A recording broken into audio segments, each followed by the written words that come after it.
So he came into the office on Monday and he said, Brother John, he said, I didn't know you had training in spirituality and some theology, but in this kind of beginning diocese, we have so few priests he said, you know enough, I'll do the paperwork and get you the credentials, and in a couple weeks we'll have you ordained and you can help solve some of the priest shortage.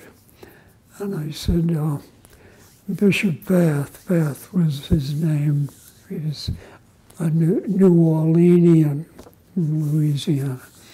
So he said, say yes.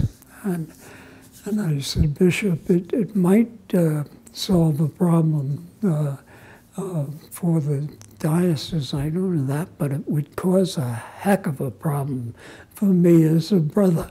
I can't be a brother and be a priest of an all brothers community at the same time. So I want to remain a Xaverian brother as long as I have the health and strength and the willingness of my brothers to put up with me. So he accepted that, and we continued to be friends.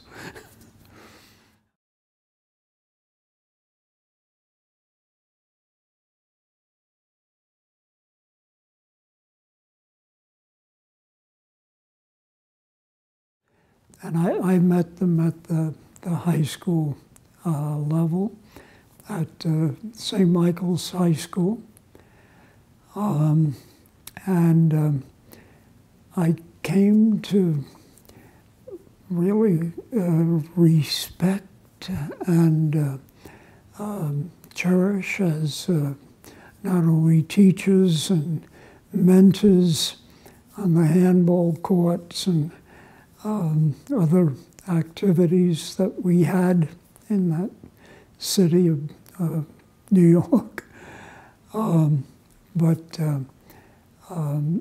I came to know them as friends who really loved their life as brothers and loved to work among adolescents, see growth and development. And it took a while to personalize that influence and to realize that it was open to me. And the friend that I had in particularly in those high school years had interest in becoming a brother, and he talked a lot about just doing that and how to do it, and that he thought he might leave St. Michael's and go to a juniorate, which basically was a boarding high school for young men interested in becoming a brother and completing their high school as was possible for Pat, and also I realized possible for me. So I presented it to my family, and my father was a great advocate of following the urges, particularly in junior, senior year high school. And he had been brought up a Baptist in Denmark and didn't quite understand what Catholic brotherhood was all about. But he said, yes. He said, I brought you up to believe you could be what you were most desirous of being. And he said, it sounds like it's real. So I'll learn while you're learning. And so I went to the juniorate, which was up in the Boston area, and continued on into novitiate and the formation process until I was qualified to teach. At least I thought I was, and at St. John's Prep up in Danvers.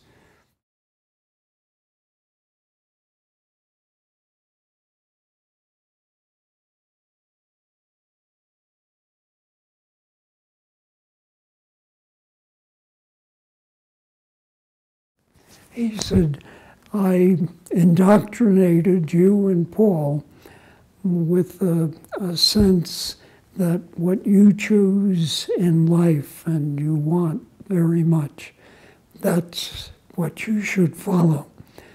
Because in his own development and career, he had an opportunity to go with a new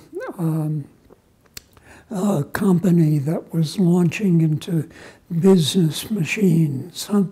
He worked as a technician for electronic equipment as it was developing for banks, particularly a chain of banks in New York.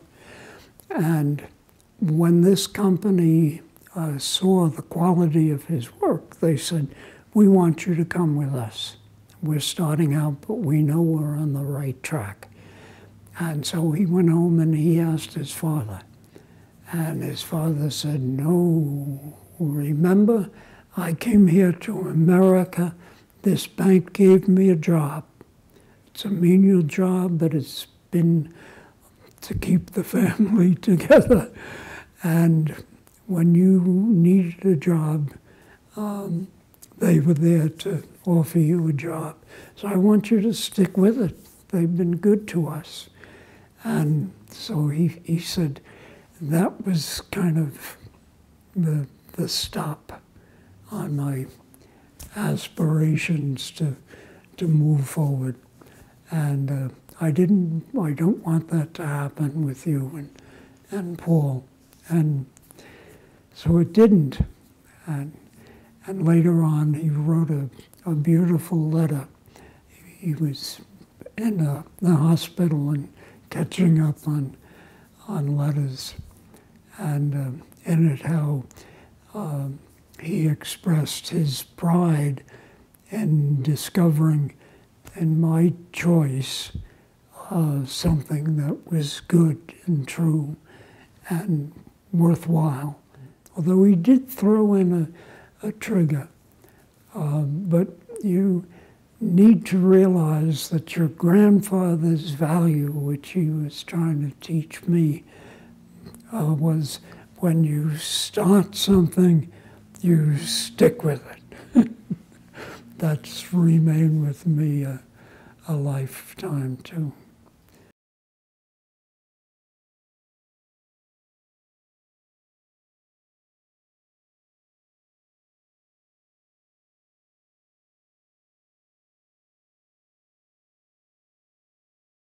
It's kind of a different call. My mother's wish, and again, she died when I was 11. My brother was older, and she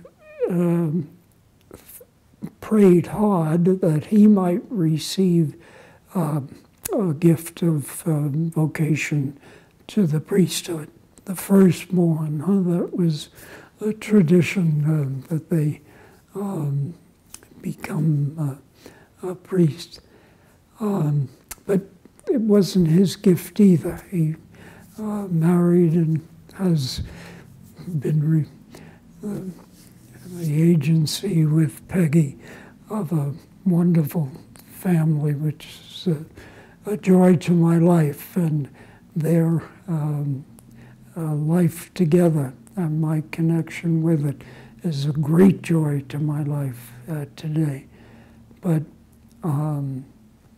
do I feel I miss something? Yeah, I miss something, but I found and have lived with and enjoyed something much more important, much more valuable.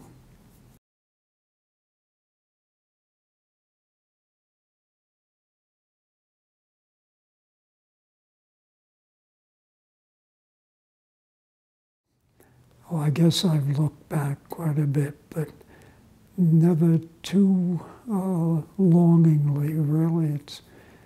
It's been a gift that has remained.